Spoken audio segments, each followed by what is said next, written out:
भनेर। यसको चाहिँ अचार एकदम मिठो हुन्छ नि त। अनि उता झापातिर पनि पाउँदैन अनि यहाँ काठमाडौँतिर पाउँछ। अनि त्यही भएर चाहिँ यतातिर आएको बेलामा हालेर लिएर जाऊँ न त भनेर चाहिँ यहाँनिर खासमा लप्सीको अचार हाल्न भनेर छकथोक तयार पारेका छौँ। यहाँ हेर्नु यस्तै त।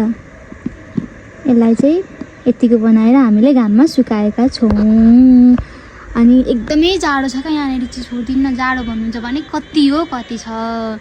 अनि त्यही भएर चाहिँ हामी यहाँ घाम ताप्नु भनेर बाहिर निस्केका छौँ। आज चाहिँ हामी स्पेसल जाडोमा तातो हामी आज सेलरोटी खाने भनेर चाहिँ हामीले स्पेसल तरिकाले यहाँनिर पिठो मुसेर रेडी बनाइसकेको छौँ। अघि मुसेर रेडी बनाएको, अब हामीले बनाउनुको लागि भनेर चाहिँ हाम्रो स्पेसल बनाउने ठाउँ भनेको चाहिँ हाम्रो यहाँ स्पेसल कराई छ।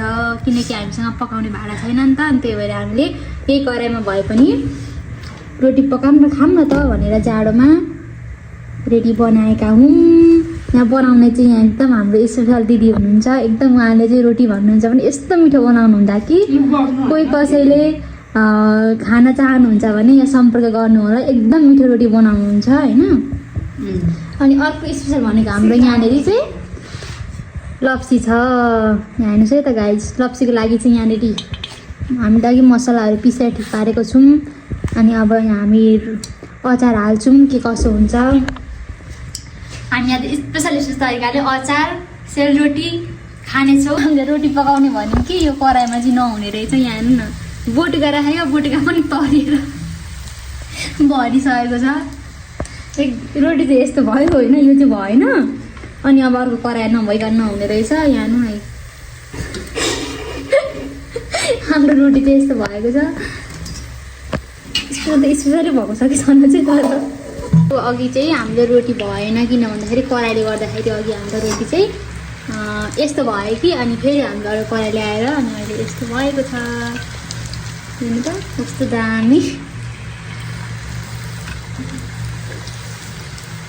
वाउ, जाडोमा सेलरोटी तातो खाँदाखेरि कस्तो मिठो हुन्छ होला है। पकाउने चाहिँ यहाँ हुनुहुन्छ हाम्रो महानुभाव दिदी। एकदम स्पेसल भइसकेको छ। यहाँ रेडी भएर दामी भएको छ। यहाँ हेर्नुहोस् त।